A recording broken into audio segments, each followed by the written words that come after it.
La Voz del Derecho presenta Panorama Económico. Los hechos, las cifras, las medidas oficiales, el sistema cambiario, monetario y crediticio. Dirige y conduce Luis Alberto Ávila. Bienvenidos a Panorama Económico con la dirección general del doctor José Gregorio Hernández Galindo. Hoy les acompañaremos Jimena Charri desde Los Ángeles, California, Alejandro Velandia, Alberto Ávila, en el control master de ingeniero de sonido, Luis Daza. Iniciamos con esa decisión que tomó el Banco Central Europeo, Alejandro, relacionada con bajar 0.25 la tasa de interés de 4 a 3.75. Es un mensaje muy importante para toda la banca en el sistema financiero internacional, especialmente para la Reserva Federal de Estados Unidos y para muchos bancos en el mundo. Desde el año 2016, la Banco Central Europeo no hacía estas intervenciones y pues está enviando un mensaje importante que quiere que la economía en Europa se reactive más rápidamente, los negocios. Eso tiene efectos muy importantes sobre el crédito a la vivienda, sobre todo las hipotecas, el manejo también de tarjetavientes, consumo en general. Entonces, es un mensaje muy importante para la reactivación de la comunidad de la Unión Europea y también un mensaje para otros bancos en el mundo que pueden seguir esta senda. Desde luego, esa senda la están siguiendo porque se han comportado muy bien los indicadores de inflación, han logrado contener ese brote inflacionario que lo tuvimos después de la reactivación de la pandemia, y con esa situación, con esa evaluación económica, pues el Banco Central Europeo tomó esta decisión. Alejandro, muy buen día y bienvenido a Panorama Económico. Muy buenas tardes a todos los oyentes de nuestro programa Panorama Económico, mis estimados colegas Luis Alberto Ávila, Jimena Charri, ingenieros de sonido Luis Daza y director doctor José Gregorio Hernández Galindo. Mirando el tema de las tasas de interés, continuando con el guión que veníamos hablando sobre el tema de tasas, cambio de tasas a nivel global, miramos que la zona euro pasa de 4.50 a 4.25. En el caso de Corea del Sur, uno de los países que son potencia en Asia, vemos que queda estable del 3.5 y recordábamos que queda estable en el 3.5. En el caso de China, queda en el 3.45, también venida del 3.45. Miramos Australia, continente Oceanía, también queda estable en el 4.35. Canadá 4.35, venía del 5%, su tasa de interés por parte del Banco Central. Recordemos que estamos hablando de las tasas de interés de los bancos centrales a nivel global. Reino Unido estable 5.25, Estados Unidos sigue estable en el 5.50%, Arabia Saudita también estable 6%, recordemos, gran productor y exportador de petróleo. Indonesia, uno de los países que viene con gran crecimiento y que va a ser uno de los protagonistas a nivel global por Producto Interno Bruto en las próximas décadas, está en el 6.25. La India, que ya hace parte de las 5 economías más grandes del mundo, 6.50. Sudáfrica, 8.25. Brasil venía del 10.75, pasa al 10.50. México estable en el 11, Rusia en el 16%, y también miramos países como Turquía en el 50%. Los países con la tasa de interés de las más bajas del mundo, de las economías más grandes, vemos a Japón en el 0.10%, Suiza en el 1.5%, Singapur en el 3.42%.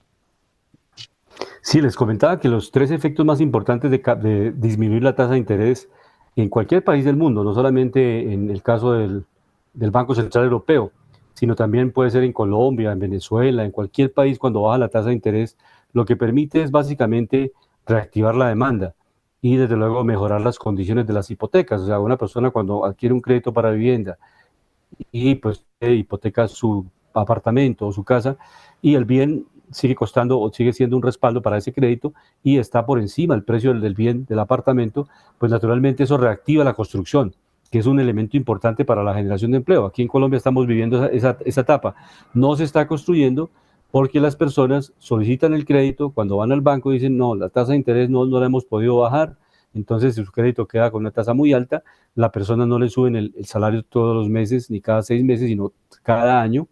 entonces no tiene la capacidad de pago para las cuotas y por esa razón la gente desiste del crédito para la vivienda y se pierden los subsidios. La persona ha podido tramitar ya el subsidio y se pierde. Entonces, ese es uno de los efectos colaterales, cómo se reactiva la construcción de vivienda, la demanda de vivienda, y vía la vivienda hay 32 subsectores que se reactivan, lo que tiene que ver con metalmecánica, madera, vidrio, arena, cemento, todos estos elementos que se utilizan para la construcción de vivienda automáticamente se reactivan cuando usted tiene proyectos de inversión en el sector inmobiliario. Cuando eso se paraliza, tiene ese efecto inmediato en 32 sectores, subsectores económicos. E igualmente en la vinculación de mano de obra, porque es mano de obra no calificada que tiene la gran ventaja de poder tener movilidad laboral, o sea, que está trabajando en una obra, en un proyecto de construcción, de pronto se termina ese proyecto de construcción, pero vienen más proyectos de construcción en camino y eso acelera, reactiva la economía en cualquier país del mundo. Eso no es una política ni de centro, ni de izquierda, ni de derecha, sino simplemente una política de reactivación económica que va a beneficiar a una población de un país indeterminado. Entonces, eso le está pasando a la Unión Europea, por lo menos el efecto inicial es eso, reactivación de las hipotecas inmobiliarias, se reactiva el mercado inmobiliario. Dos, pues se reactiva la demanda en su conjunto. Y tres, pues el Estado también empieza a desarrollar nuevos proyectos en condiciones también favorables, porque el Estado también es uno de los que utiliza el crédito. Y cuando bajan las tasas de interés, el Estado también utiliza para infraestructura, para fiducias, para desarrollar puertos, aeropuertos, muchos proyectos que estaban paralizados porque no tenían el cierre financiero, o sea, no tenían las fuentes financieras para lograr desarrollar esos proyectos porque las tasas estaban muy altas, pues ya logran hacer cierre financiero y desarrollar esos proyectos de infraestructura. Esos proyectos de infraestructura también vinculan mano de obra, también consumen hierro, cemento, arena, todos los elementos de la construcción para un puente vehicular, para un puente peatonal, para un viaducto, para una ampliación de una línea de metro, para una renovación urbana, en fin, todas las obras públicas que se pueden desarrollar a través de los créditos o locales o internacionales que el Estado a veces recurre a ellos cuando no tiene los recursos suficientes y lo realiza por vigencias futuras, básicamente. ¿Qué es una vigencia futura? Que un proyecto no se desarrolla con el presupuesto del año 2024, sino con presupuestos del año 2024, 2025, 2026 o hasta el 2027. Inclusive pasa de un gobierno a otro la financiación de un proyecto. O cuando un Estado, por ejemplo, compra aviones de guerra, no los va a pagar en un solo cheque, en un solo contado, sino programa pagos cada año, pagar un monto de lo que vale la compra de ese tipo de armamento. Entonces lo trabaja a través de las vigencias futuras. Eso es básicamente la estructura. Entonces, Alejandro, miremos cómo dijéramos, esa correlación de tasas de interés de la Unión Europea, qué países están, básicamente, cómo se está comportando, si ya hay unos efectos o todavía no se ha reflejado en las cifras que tenemos en el cierre de este fin de semana. Sí, por ejemplo, hay un dato curioso, lo que habla mi estimado colega tiene una correlación en algo, pero en otro aspecto, yo siempre he llamado que el tema tributario no deja crecer muchas veces una economía, sobre todo cuando la economía viene en caída. Eso es cosa que le pasa a muchos países. En panorama nacional lo trataremos, caso de Colombia, que obviamente tiene una situación muy compleja, que viene con una caída de crecimiento, pero por otro lado el gobierno le dio por incrementar la carga tributaria. Esto, pues, ¿en qué se traduce? Pues que a la gente le queda menos dinero, pues más pobreza y menos, obviamente, demanda sobre sectores de la economía. Estábamos hablando de las tasas de interés de los bancos centrales más importantes del mundo. Miramos, por ejemplo, el caso de América, porque ya estábamos hablando del mundo y miramos, por ejemplo, que en Colombia recordábamos la tasa, la inflación, recordemos, estamos hablando de inflación, pasa del 7,36 al 7,16. Ese fue el último cambio leve que tuvo. En el caso de Chile, pasa del 4 al 4,1%. Hablamos de inflación. En Brasil pasa del 3,93% al 3,69% de inflación. Baja levemente también en Brasil. Recordábamos en países como Canadá, pasa del 2,9% y baja al 2,7% su inflación. En el caso de Estados Unidos, recordábamos que Estados Unidos venía con una inflación del 3,5% y baja levemente el 3,4%. En el caso de Paraguay, pasa del 4 al 4.4%, Panamá del 1.7%, baja su inflación, muy buena noticia, al 1.67%. En el caso de Ecuador, del 2.75 pasa al 2.53% la inflación, sigue bajando. Y en el caso también de, mirábamos Belice, 3.4, esta sí sube al 3.9%. Pero hay algo, un caso, que quería hacer un paralelo acá. Costa Rica viene teniendo inflación negativa durante varios meses. Pasa de una inflación negativa de menos el 0.52% al menos 0.34%. Y si vamos a mirar, la tasa de interés de Costa Rica está en el 4.75%. Es una maravilla. La moneda de Costa Rica se está fortaleciendo mucho. Es una economía que está pasando algo paradójico porque los empresarios allá se están quejando, es de que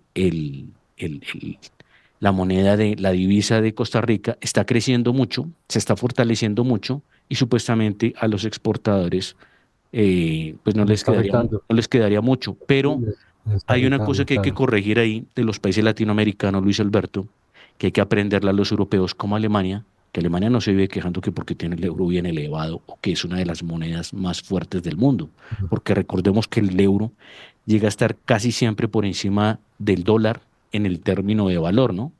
Y más sin embargo, Alemania es uno de los grandes productores a nivel internacional, grandes exportadores que viven mucho precisamente de esa balanza comercial positiva. Entonces, yo pienso que el llamado es a que estos países más bien se desarrollen, se tecnifiquen, use bien las finanzas del Estado para que el país no esté asfixiado en los temas de sectores productivos y sigamos el ejemplo de estos países que son tan interesantes, ¿no? De acuerdo. Hay elementos interesantes. Sí, lo de la tributaria, pues por lo menos el gobierno, a través del ministro de Hacienda, ha anunciado que van a presentar una nueva reforma tributaria. El tema es si hay las condiciones políticas para que el Congreso tramite esta reforma. Pero esta reforma sería interesante para los empresarios, porque se está planteando lo que Alejandro ha venido comentando en muchos programas, de bajar la carga tributaria para las empresas, para estimular la inversión productiva en el país. Eso es muy importante. Y lo están viviendo muchas empresas. Yo he tenido la oportunidad de hablar con empresarios de la Unión Europea y varias empresas de estos países están interesadas en invertir en Colombia y tienen ya proyectos específicos porque justamente tanto los impuestos en España han subido como el costo de la mano de obra. O sea, producir pagando libras esterlinas o pagando euros, pues es mucho más costoso que pagar pesos colombianos y con salarios más económicos en América Latina. Entonces, esa es una ventaja comparativa para la relocalización de empresas en este momento en el mundo.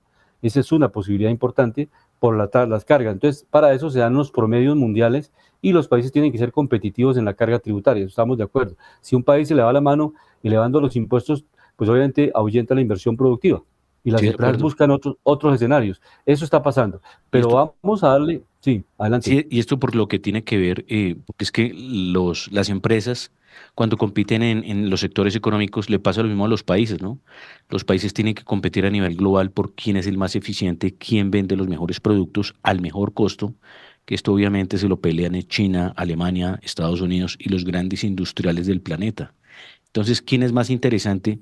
Y lo citábamos repetidamente, yo lo he citado acá, un caso siempre que nos da el mejor ejemplo que es Irlanda, un país que tiene inviabilidad económica, un país que estaba muy quebrado.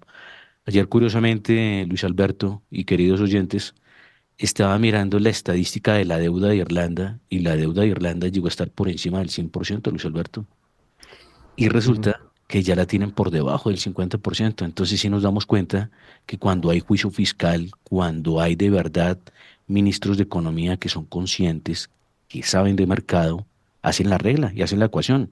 Pues no por nada Irlanda es uno de los mejores países del mundo para invertir por esas tasas tributarias bajas, que está en el 15%. Pero hoy miramos, que hace rato no lo citábamos, que es una tabla que le sirve a muchos emprendedores, muchos que los miran como de guía, que han sido titanes de la industria. Aquí les tenemos la lista, cómo quedó reposicionada con los 10 hombres más ricos del mundo. Miramos primero a Elon Musk, que es CEO, presidente de Tesla y SpaceX, cierra con los 209.000 millones de dólares como capital. Esto lo que tiene que ver por sus acciones en bursatilidad. La familia Bernard Arnault, que son miembros dueños de Louis Vuitton Moet Hennessy, cierran también con 209 mil millones de dólares. Estos pasan al segundo lugar. Jeff Bezos pasa al tercer lugar y recordemos es el CEO de Amazon, cierra con los 201 mil millones de dólares. Mark Zuckerberg, que había perdido muchos puestos y estaba casi por salir del puesto 20, recuperó muchos puestos y hoy vuelve a ocupar el cuarto puesto. 172 mil millones de dólares al cierre hoy de los mercados, su valor en acciones a nivel global de, recordemos, de Facebook. Larry Ellison, dueño de Oracle Systems, las cabezas visibles, CEO de Oracle, cierra en los 155 mil millones de dólares. Larry Page, uno de los accionistas de Google, cierra en los 144 mil millones. Sergey Brin, que es su socio en Google, cierra en los 138 mil millones de dólares. Y un clásico de las inversiones, un gurú de las inversiones, ocupa este top 10 en el número 8, Warren Buffett, con los 135 mil millones de dólares. En el noveno, Bill Gates cierra con los 130 mil millones de dólares de fortuna y Steve Ballmer, que fue también CEO de Microsoft, cierra con los 125 mil millones de dólares. Tenemos un indicador importante en materia comercial. Alejandro. La relación comercial con China se ha convertido en el segundo país aliado después de Estados Unidos. Y las importaciones de este país, 3.400 millones de dólares en el último registro que tenemos. Estamos hablando para Colombia. Para Colombia, sí, importaciones. Sí. Entonces, la idea central es que China realmente es un aliado estratégico en esta competencia mundial que hay, porque tenemos que importar de ellos, importamos maquinaria, equipos, reactores para el sector agropecuario, en fin, hay mucha maquinaria y equipo que estamos importando de China, y también China está importando muchos elementos y materias primas, especialmente commodities de América Latina, está importando cacao, está importando azúcar, está importando maíz, está importando frijol, en fin, hay muchos productos del sector agropecuario. Inclusive el problema que tiene Colombia es que no tiene la suficiente producción para competir con mercados como Brasil. Mientras Brasil tiene 231 ingenios azucareros, Colombia tiene 8. Mientras Colombia exporta 600.000 toneladas de azúcar al año, pues obviamente Brasil está exportando en este momento a China solamente 19 millones de toneladas mensuales. Entonces, realmente la diferencia es muy alta entre la capacidad de producción. Y a eso tenemos que ponerle mucho cuidado en Colombia. ¿Cómo hacemos crecer el sector agrícola? Porque lamentablemente, por eso es que la guerra no es benéfica para nadie. Porque cuando el campo se elimina la población, sale la población, se deja de cultivar, se deja de producir la tierra y la tierra entra en conflicto, pues lamentablemente esas tierras son completamente desoladas, no hay producción de cacao, de azúcar, de papa, de frijol, de lo que sea, y eso se pierde en la producción tanto para el consumo interno, para la seguridad alimentaria interna, y también si tenemos muy buenos excedentes podemos ser una despensa agrícola, pero queremos ser despensa agrícola y obviamente Brasil no lleva kilómetros de ventaja en producción de alimentos. Sí. Entonces, esa es una diferencia muy grande. Pero tenemos en la línea a Jimena Charri para que nos comente en este panorama internacional tasas de interés de Chile y tasas de interés de la India. Bienvenida, Jimena, a Panorama Económico en La Voz del Derecho. Y al saludo para todos nuestros queridos oyentes de Panorama Económico aquí en La Voz del Derecho. Un fuerte saludo para nuestro equipo y nuestros invitados. Y bueno, doctor y Alejandro, este documento me parece bien interesante, es un documento publicado esta semana por ANIF, en donde habla sobre los límites a la tasa de interés en el mercado de crédito, aprendizajes de India y Chile. Dice el documento que la tasa de usura juega un papel protagónico en términos de inclusión financiera. Esta se entiende como el límite máximo que puede cobrar los establecimientos financieros por un crédito. Según la teoría económica, la tasa de usura actúa como control de precios en el mercado crediticio y limita la oferta. Sigue el documento. Los cambios metodológicos recientes para estimar el interés bancario corriente, insumo principal de la tasa de usura en Colombia, generaron una reducción adicional en esta, lo que impuso mayores rigideces en el mercado crediticio. Miren lo interesante. Al revisar las experiencias internacionales de los límites en las tasas de interés, se encuentra que India establece su tasa de usura como 2,75 veces el interés bancario corriente, mientras que Chile presenta un coeficiente de 1,5 veces al igual que Colombia. En India, la reducción en la tasa de usura Luego de la modificación impuesta en el 2014, redujo el crédito de sectores claves para la economía como la agricultura y la industria.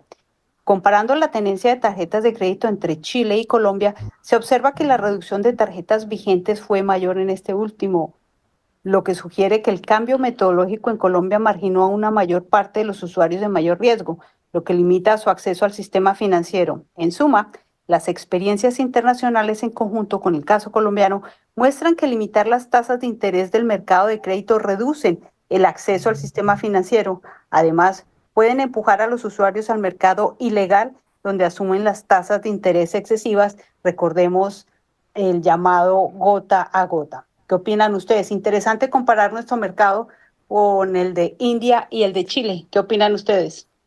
Pues la verdad me parece muy Adelante, interesante. Alejandro. Sí, la verdad me parece muy interesante eso que lo toque y que lo metamos como análisis, porque Luis Alberto, el tema, hay una cosa que yo siempre he estado en contra, que tanto en el mercado financiero como en otros sectores de la economía se pongan topes de precios. La otra vez lo citaba. Si Apple va a llegar a vender al país celulares que cuestan 10 o 14 millones de pesos, el presidente Petro le da por decir, oiga, no, aquí los celulares no pueden costar 14 millones. Aquí los celulares se van a vender máximo a 2 millones de pesos.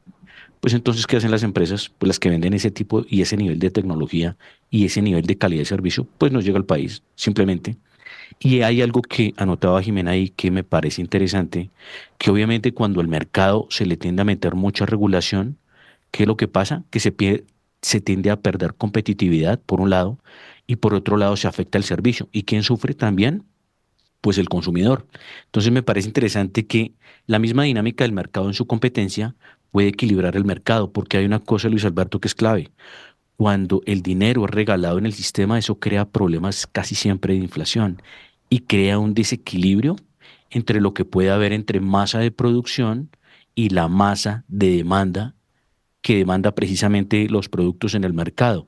Entonces, si no hay una paridad entre esa masa monetaria en los bienes de producción, pues obviamente es cuando entra un país en inestabilidad económica y entran los problemas de inflación o también de esta inflación, ¿no?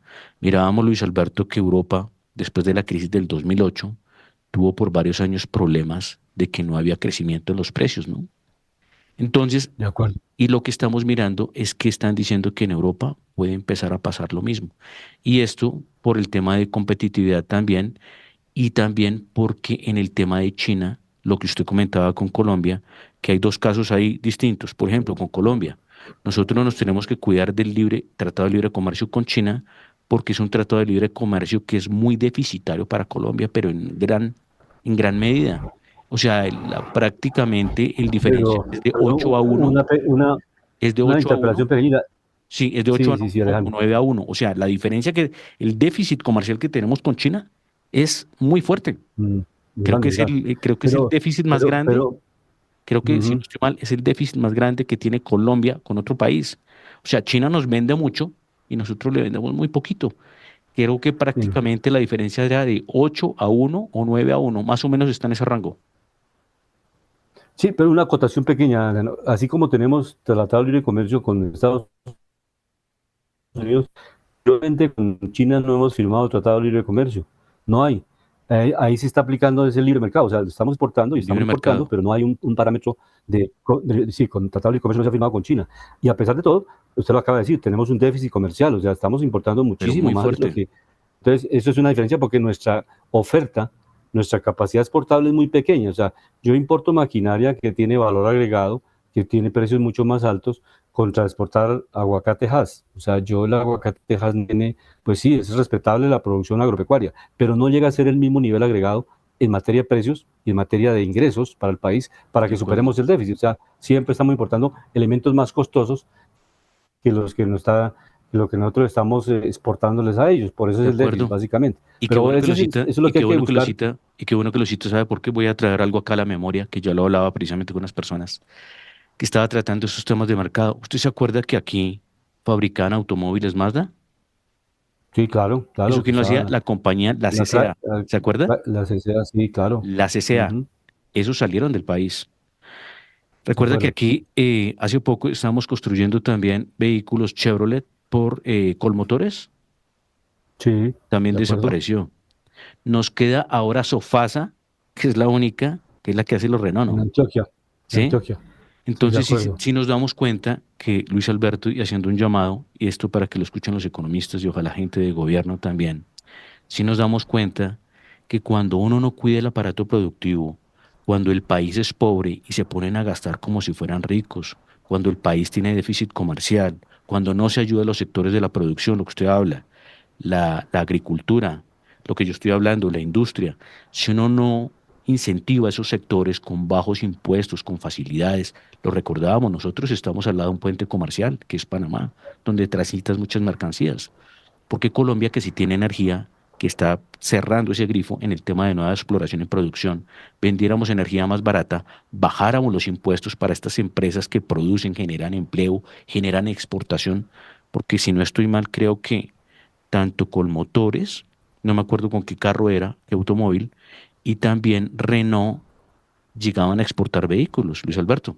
Entonces era interesante. Entonces, ¿por qué el gobierno? Por eso yo digo que le hacen falta técnicos que estén dentro de los sectores económicos, que sepan cuál es la gerencia de esto, para que ayuden a los sectores de la producción a vivir. Porque ¿qué nos está pasando, Luis Alberto? Lo poquito que tenemos se nos está acabando. Lo acabamos de poner de ejemplo aquí con las manufacturas a nivel de automóviles. Entonces, ¿cómo vamos a competir? O sea, se sabe que el que invierte en Colombia y el que ha hecho empresa en Colombia es muy complejo, es muy complicado. Esas tasas tributarias a veces no dejan, asfixian al productor.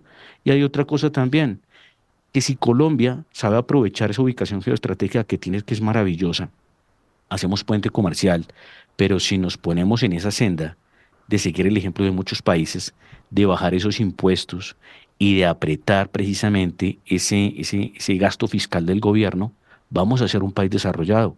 Porque Luis Alberto, por la senda que vamos muy mal. No sé si estamos viendo los indicadores en la caída de construcción, la caída en manufactura, la caída en demanda, la caída en esa precisamente lo que recoge la DIAN por tributario. Están caídos. Entonces, obviamente, el gobierno no está tomando las medidas correctas y está centrándose es en otras cosas que no son importantes y está descuidando la viabilidad económica del país, ¿no? Sí, vamos a ver cómo el mercado norteamericano esta semana entrega cifras atractivas, por lo menos en la generación de empleo. 272.000 trabajos se generaron en el sector agropecuario, se esperaban solamente 185.000. Entonces, el sector de empleo está funcionando muy bien. Por eso la Reserva Federal ha detenido bajar un poquito la tasa de interés, porque dice que el empleo está en muy buen estado, o sea, está generando el número de empleos que se estaba inclusive por encima de los que estaba la expectativa del mercado. Eso le da razón porque realmente la economía está bien, no cayó en recesión, está recuperándose la economía norteamericana y que por esa razón por lo menos no baja en el corto plazo la tasa de interés de la Reserva Federal. Ese es uno de los argumentos de la Junta del Banco o de la Reserva en Estados Unidos. Pero aquí en Colombia, ya entrando en panorama económico nacional, pues desde luego hemos tenido problemas. El caso específico que ha anunciado César Ferrari, el superintendente financiero, de abrir una investigación al Banco de Colombia por la situación que se presentó esta semana, por el bloqueo que tuvo la plataforma y las dificultades que tienen la gente que tiene los ahorros, los créditos, las tarjetas, en fin, todo el manejo financiero que tiene, obviamente fechas de pagos, etcétera, pues fue colapsado y la gente naturalmente se va a quedar muchos a la superintendencia financiera y de oficio la superintendencia financiera le toca hacer la investigación, no es que si quiere o no quiere, simplemente cuando el consumidor financiero, algún banco presenta fallas, el consumidor financiero, la entidad que debe reclamar y velar por sus derechos es la superintendencia financiera. Entonces, le corresponde de oficio abrir esa investigación y verificar qué pasó, si realmente fue una falla técnica, si por el tema del mantenimiento cíclico que hacen todos los bancos a las plataformas, porque eso es un proceso periódico. Esas plataformas tienen que hacerle los ciclos de actualización, de revisión y todo lo que está también en ciberseguridad, porque naturalmente lo que hemos hablado varias veces de pronto lo invitamos la próxima semana a Ricardo Williams de Chile, que él estaba con nosotros.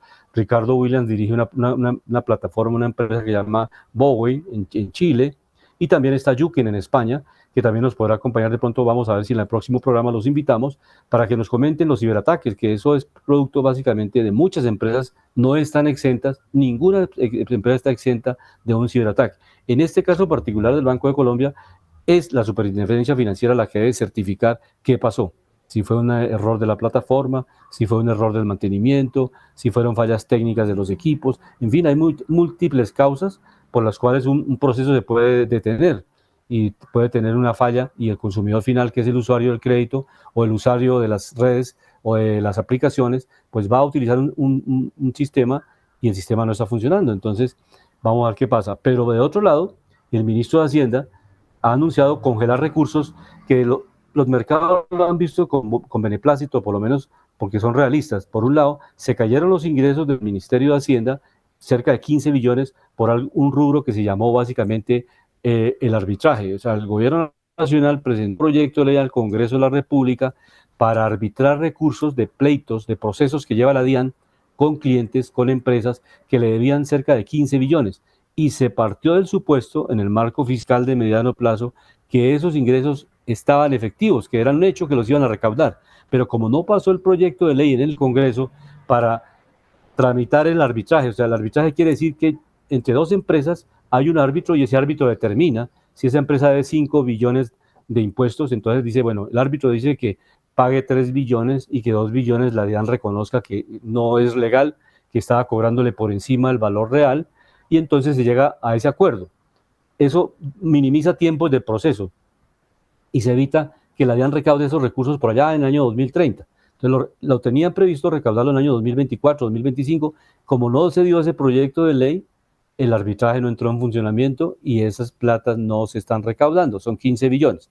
De otro lado, Luis Alberto, hay un impuesto perdón. importante, termino la idea, 6 billones, Alejandro, que no se recaudaron, y en otros casos que la DIAN recaudó impuesto anticipado de renta a empresas petroleras y después le toca devolver. Esos son 4 billones que tiene que devolver la DIAN. Entonces están cayendo ahí 15 más 4, 19 billones. Entonces cuando a usted se le cae el recaudo, pues naturalmente tiene que recortar también el gasto.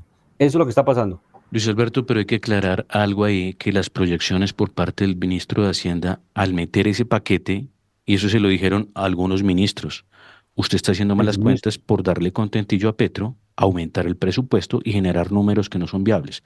Voy a dar una explicación. Cuando el gobierno, por ejemplo, recordemos que, por ejemplo, el gobierno de Colombia está haciendo un paralelo, por ejemplo, con el tema del petróleo. Se pone a tasar el petróleo a $100 y hacer presupuesto con el petróleo a $100. Cuando el petróleo está a $80, eso es una irresponsabilidad. Está por encima. Casi siempre lo que uno tiene que hacer es ser conservador y no hacer las estimaciones por encima, sino por debajo. Y hay que decirlo que ahí la falla fue del ministro de Hacienda. Del equipo y de pronto técnico por darle contentillo también al presidente, porque como el presidente quiere estar regalando y tener presupuesto. Mostrar cifras infladas. Sí, y tener presupuesto precisamente para pensar en reelección y en otro tipo de cosas, hacer pan y circo, el error fue ahí, porque eso lo han dicho muchos analistas y lo han dicho muchos ministros, y casi siempre esas proyecciones se hacen sobre algo mucho menor, o sea, haciendo el presupuesto conservador. Y lo que dice Luis Alberto es cierto, eso era de un dinero que se estaba debiendo a la DIAN y que se pensaba proyectar, recuperar al menos, eso lo habían dicho, al menos 5 billones, ¿sí? Y obviamente no se pudo hacer eso. Y eso adicional, otra cosa, Luis Alberto, vuelvo y lo repito, la tributaria empezó a matar la economía del país. Miremos, si vamos a mirar las utilidades del sector financiero, se cayeron muy fuerte. Entonces, si las utilidades del sector financiero, que es uno de los grandes protagonistas del país, se caen muy fuerte, pues ¿de dónde va a haber tributo? ¿Sí? Entonces, esto con otros sectores de la economía. Si el presidente se pone a pensar, yo no sé si es que no estudian economía, los indicadores no lo saben leer, porque pues se llama indicador económico porque es que le muestra a uno cómo está fluctuando el indicador, la economía, la materia prima, la moneda, el indicador, en su conjunto le da a uno una lectura de qué es lo que está sucediendo. Si el presidente sabe que el país está en problemas, está en rojo, y aumenta gasto inoficioso, gasto que no se va para la inversión, gasto que no se va para generar más incentivo, para generar más valor, esto para las industrias de los diferentes sectores, se ponen a ampliar, a crear ministerios, se ponen a generar más gasto burocrático, eso es un dinero que se pierde, ¿sí? Es un dinero que no va al desarrollo. Entonces, el llamado es, ¿por qué no hacen un ajuste fiscal? ¿Por qué no miran a ver qué cierran del gobierno? ¿Cómo cierran ese grifo de despilfarro? Eso sin contar la corrupción, que también hay que tenerla en cuenta con lo que está pasando de la unidad de riesgo, los escándalos que están saliendo y los que no han salido. Recordemos que los estudios dicen que en este país se roban de 40 a 50 billones por año en corrupción. Y cuando hay más presupuesto, recordemos que el país, no sé si recuerda Luis Alberto que nosotros veníamos de presupuestos hace 2, 3, 4 años de 320, 340, 350 billones y pasamos a 500 billones. ¿Sí? Entonces, ¿cómo vamos a generar un gasto tan grande cuando el país está decreciendo precisamente en los indicadores de los sectores de la economía? Esto dentro del sector productivo. Entonces, yo creo que es un llamado, pues esto no necesita uno ser un genio para darse cuenta que cuando un país está en crisis, lo que debe ayudar es a su sector productivo que genere más ganancias y lo que está precisamente generando esa vena rota, que es ese gasto público, esa corrupción y ese gasto inoficioso, pues hay que arreglarlo. Vuelvo y lo repito, nos lo demostraban distintos países, lo comentaba hace un momento. Irlanda llegó a tener la deuda por encima del 100%. ¿Y qué es lo que hizo? La bajó ya por debajo del 50%. Y siendo un país que no se alimentaba ni de petróleo ni de grandes materias primas, era un gran referente y lo es a nivel internacional, ¿no? De acuerdo, pero una noticia positiva en este programa de hoy, en Panorama Económico, hoy 7 de junio del año 2024. Realmente bien interesante la noticia de Venezuela. Viene bajando, cayendo la inflación. El cuadro de inflación de Venezuela partió de casi 429, o sea, es una cifra escandalosa de inflación y está cerrando en el mes en 58%. O sea, esa es la meta, por lo menos a diciembre de este año, cerrar en 58% la tasa de inflación en Venezuela, que pues sigue siendo alta, pero de todas maneras es importante porque en el mes de julio nosotros estamos promoviendo un seminario de relación colombo-venezolana en comercio internacional, porque es necesario, o sea, los países vecinos, lo hemos dicho aquí en varios programas, es necesario que los países, independientemente de su ideología, de su situación económica y política, los vecinos tengamos relaciones. Entonces, a ver qué proyectos y qué productos se pueden empezar a fomentar, importar, exportar a Venezuela. Y ya confirmó el ministro Maña que va a estar en este seminario y obviamente trataremos de transmitirlo. Eso se va a hacer en la ciudad de Tunja y van a estar pues varios empresarios de ambos países que están interesados, inclusive en una rueda de negocios que se va a realizar a final de año en la ciudad de Duitama. Entonces, eso me parece bien importante para el manejo económico que se le está dando a estos dos países. O sea, que si Venezuela logra seguir bajando la inflación y logra estabilizar un poco la economía, lamentablemente lo que no se ve es en el panorama político que haya un despeje, o sea, que haya la posibilidad de que haya una democracia integral, o sea, que haya unas elecciones libres, que el Consejo Nacional Electoral sea independiente, que allí haya una democracia real, o sea, que quien gane las elecciones sea el que pase a gobernar y se dé la alternancia. Si estos 4 años gana un sector político y bien, pues puede con otro presidente continuar o sencillamente, si lo hace mal, hay relevo en la dirección del Estado. Eso es lo que es la democracia liberal. Cuando ya se pasa a una dictadura, pues obviamente el dictador se queda ahí durante 20, 30, 40 años y no hay cambio de gobierno, sino que pues obviamente se impone un mandato. Entonces, eso es lo económicamente positivo en Venezuela, que lo podemos registrar hoy en Panorama Económico, como un aspecto necesario para poder incrementar las relaciones comerciales, porque un país con alta inflación es muy difícil mantener una relación comercial estable, porque cuando hay inflación, ¿quién puede hacer un presupuesto proyectado que sea más o menos creíble? Si hay cambios bruscos, no es posible. Las empresas naturalmente rompen todos los presupuestos porque cada mes está incrementando precios y cada mes incrementa las materias primas. Eso lo lleva a un desajuste natural en el manejo presupuestal. Sí, la hoja de balance no cuadra por tanta volatilidad, ¿no? Pero hay algo importante, sumando este comentario, que es muy importante que para que los empresarios y los inversionistas tengan paz y tranquilidad si van a hacer negocios con Venezuela, que haya mucha seguridad jurídica, ¿no? Porque pues ya no lo demostró la historia, ya que hicieron, cómo expropiaron y cómo acabaron no solo con la economía venezolana, sino con muchas empresas colombianas que estaban en Venezuela y muchas a nivel internacional. Entonces, pienso que esto es llamar también a la prudencia y en estos foros y seminarios es llamar también a los integrantes de los órganos de control de Venezuela a ver qué dicen y qué exponen, ¿no? Pero a nivel internacional también cómo se ancla esto a nivel de ley para que no vuelvan y hagan lo del pastorcito mentiroso y engañen a todo el mundo y obviamente pues sería doble robo, ¿no? Entonces, pues me parece que es positivo e importante lo que dice Luis Alberto, hay que tener negocios y hay que tener las puertas abiertas con todo el mundo, porque ya no lo demuestran los países desarrollados. Los países que más se han desarrollado en el mundo son los que tienen mejores relaciones comerciales. En eso es algo que es cierto, es verídico, es histórico, pero obviamente los países que siempre están en el primer lugar son los que ofrecen la seguridad jurídica para los inversionistas, que es la protección a sus inversiones y a sus fábricas, a su ahorro, a esa intermediación, que es la que permite generar valor. Y en Colombia, recordemos el precio del dólar. Hoy el dólar está cerrando en los 3.981 pesos. En los últimos días venía subiendo porque recordemos que estaba en la senda, otra vez tratando de buscar una senda bajista, estaba entre los 3.900 y los 3.800. Recordemos, hoy cierra en los 3.938 y esto dicen por el nerviosismo que se generó con el tema fiscal en Colombia, con ese desajuste y con ese déficit que hay al interior de las finanzas públicas y ese nerviosismo que es el que hace que esta moneda se mueva con volatilidad. Y entre otros datos, mirábamos que en Colombia, recordábamos los datos del Banco Central y de la inflación en Colombia, miramos que la meta de inflación en Colombia es el 3%. Y la inflación, ya lo habíamos visto, que el último dato era 7.16%.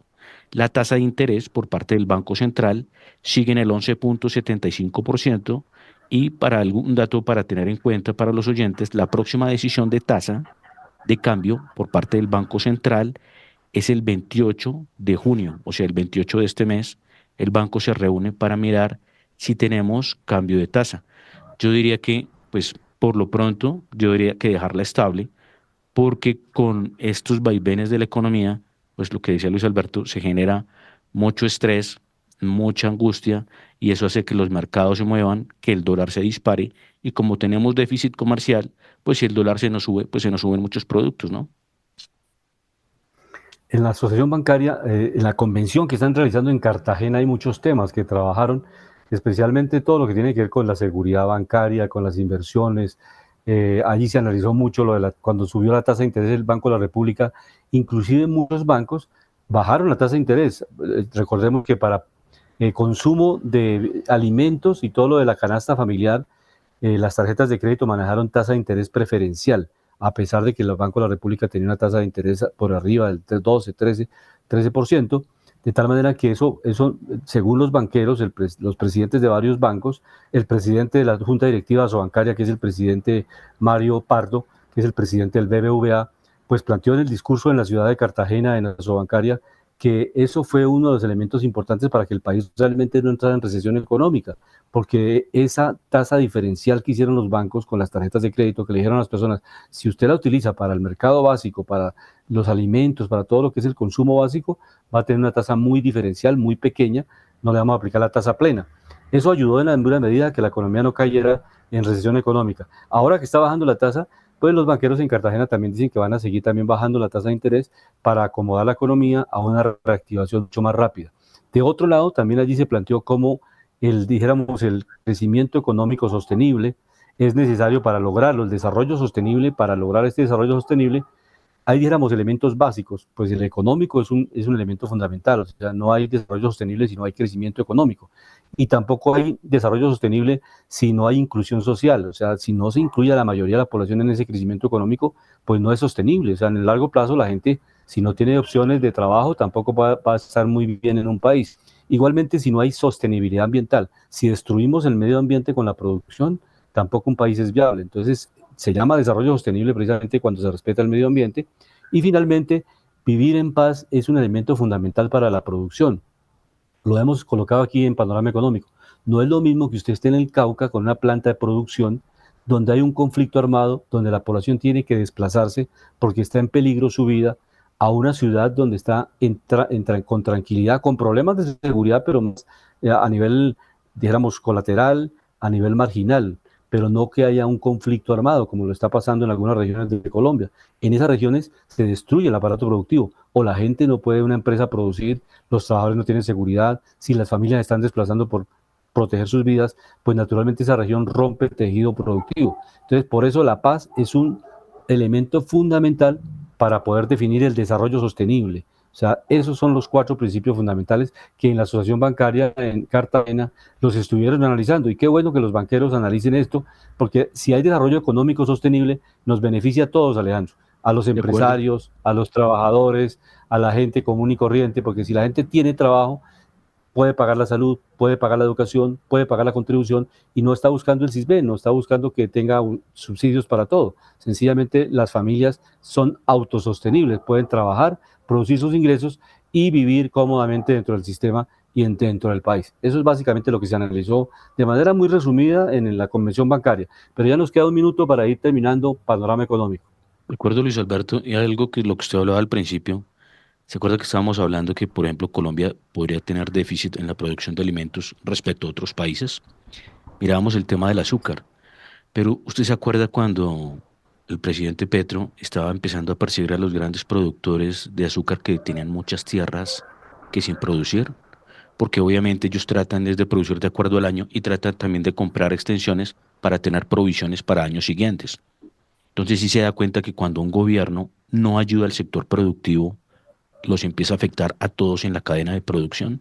Y obviamente pues un ingenio tiene mucha experiencia, Luis Alberto, más que alguien nuevo que va a empezar a cultivar azúcar, por ejemplo. No digo que no se le dé entrada a los nuevos, que debe ser una obligación, pero no castigar y maltratar a los que están produciendo, porque si no es un tema complejo. El tema de la caída de las utilidades del sector financiero cayeron en más del 50%. Entonces el gobierno también es un dictado a atacar el sistema financiero. Entonces, no sé, por un lado, están viviendo el sector de la producción y el sector del consumo porque el gobierno no produce. Eso hay que explicárselo a los oyentes. Más sin embargo, son desagradecidos. Más sin embargo, no se anclan con las cifras reales y no ayudan a esas vacas lecheras que son las que ayudan a producir la riqueza. Entonces, aquí hay un mensaje de ser coherentes, de ser inteligentes, de mirar los datos y mirar qué nos lleva a la excelencia. Pero en este momento, no sé usted qué piensa, Luis Alberto, pero estamos a punto de que el país entre en quiebra.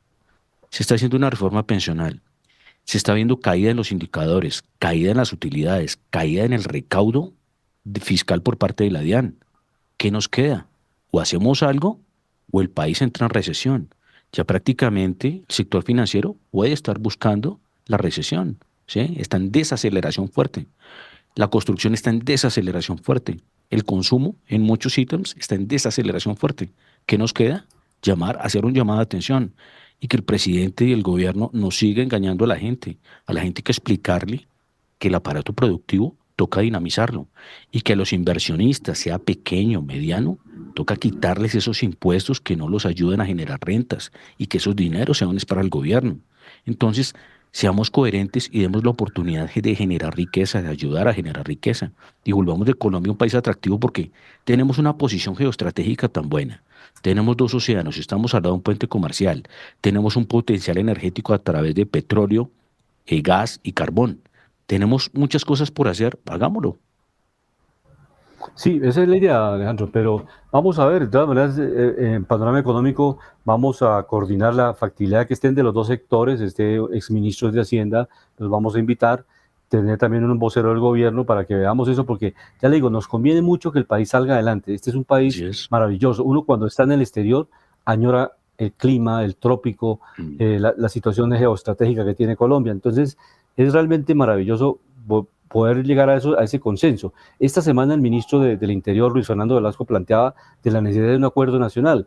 Le preguntaban al ministro precisamente cómo lograr ese acuerdo nacional cuando el presidente va en contravía, no quiere concertar, no quiere buscar unos puntos. O sea, yo puedo tener un proyecto de ley en el cual tengo mis puntos de vista, pero tengo otro proyecto de ley de la oposición y podemos buscar de esos 20 o 50 puntos de ese proyecto de ley, en 10 estamos de acuerdo todos, en los otros 10 no estamos de acuerdo. Entonces pongámoslo en ese consenso y sacamos un proyecto de ley de consenso y pues obviamente eso haría posible que Colombia tomara un sendero de equipo de trabajo, de buscar cambios, porque hay necesidad de hacer cambios, ¿verdad? Los países no son estáticos en De ninguna parte del acuerdo, mundo, hay que hacer nuevas leyes, hay que hacer nuevas reformas, en pero fin, para bien. y que esas reformas le lleguen a la gente, que le beneficien a la gente y que los empresarios también, lo hemos hablado acá, los impuestos, y si el ministro Bonilla ya lo ha reconocido, que el impuesto a las empresas está muy alto, que quieren bajarlo, bienvenido a esa disminución de la tasa de tributación a las empresas, eso lo están esperando las empresas, Luis pero Alberto, de otro lado no hay paréntesis. que decirle, Sí,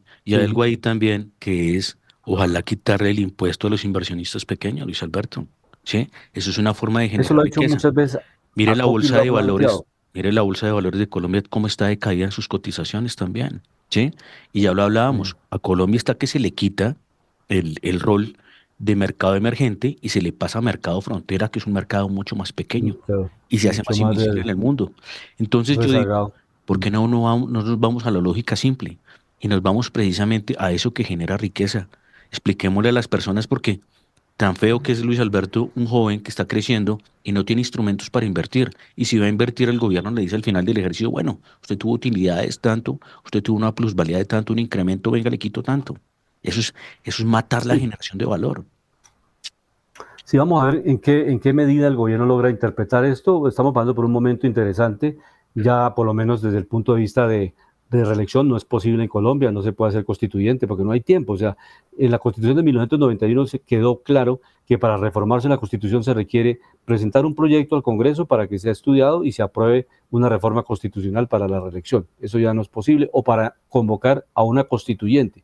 Si eso no pasa por el Congreso, no es factible.